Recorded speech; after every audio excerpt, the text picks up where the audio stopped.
but Civil Defence says it will be at least a week and perhaps up to 3 weeks before that inland road opens. And with it closed, Kaikoura is a tourist town with no tourists. This morning at 6:30, a convoy of New Zealand Defence Force vehicles set off from Kelvedon to take the inland road to the town. The road is damaged, vulnerable to aftershocks and bad weather, and still under threat of rock falls from above. But our reporter Maja Burry went in with the Army. I spoke to her about 6.5 hours later when she arrived in Kaikoura, and I asked her about the Army's cargo. They were bringing a whole range of things. I saw them being loaded up before 6:30 this morning when I was in Kelvedon. Portaloos, fuel. Oh, you can see some gas bottles just coming along there behind me in a truck.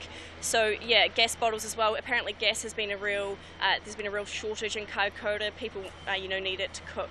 So that's been coming in today. But of course fuel was the big one, and that was what was in the truck that I was in. They were carrying a petrol pump, and that was destined for Caltex because, as we've heard, there's been real issues with fuel supplies and things like that. So yeah, that was really a priority.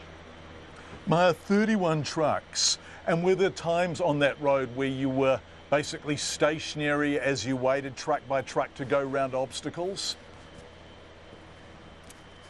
Yeah, we were, and because these trucks are so heavy, you can only go over a bridge one at a time. So, we would be backed up for quite a long time waiting to go over bridges, going through a gorge at one stage.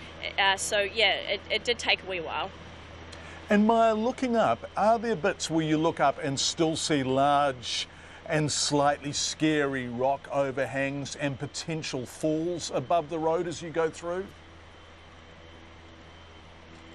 Yeah, there were a few moments I felt a bit nervous, going over bridges and things like that. You always have that slight sense of anxiety, I guess, but yeah, you could see also, large rocks just hanging above the cliffs, kind of looming over you at some points, and I guess that's why the Defence Force at the moment have a policy where they don't stop unless they really have to.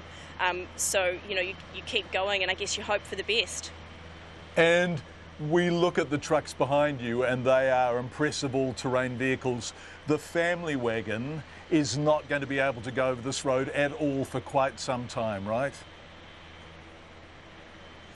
No, I was talking to some of the guys who were driving me today, and I said to them, I've got a Suzuki Swift at home, do you reckon it would do the trick?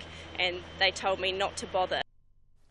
1 to 3 weeks before a car like a Suzuki Swift will make it along that road at best. More from Maya later as she takes us in on the journey and describes what it is like. So crucial to the town's future, obviously, that inland route.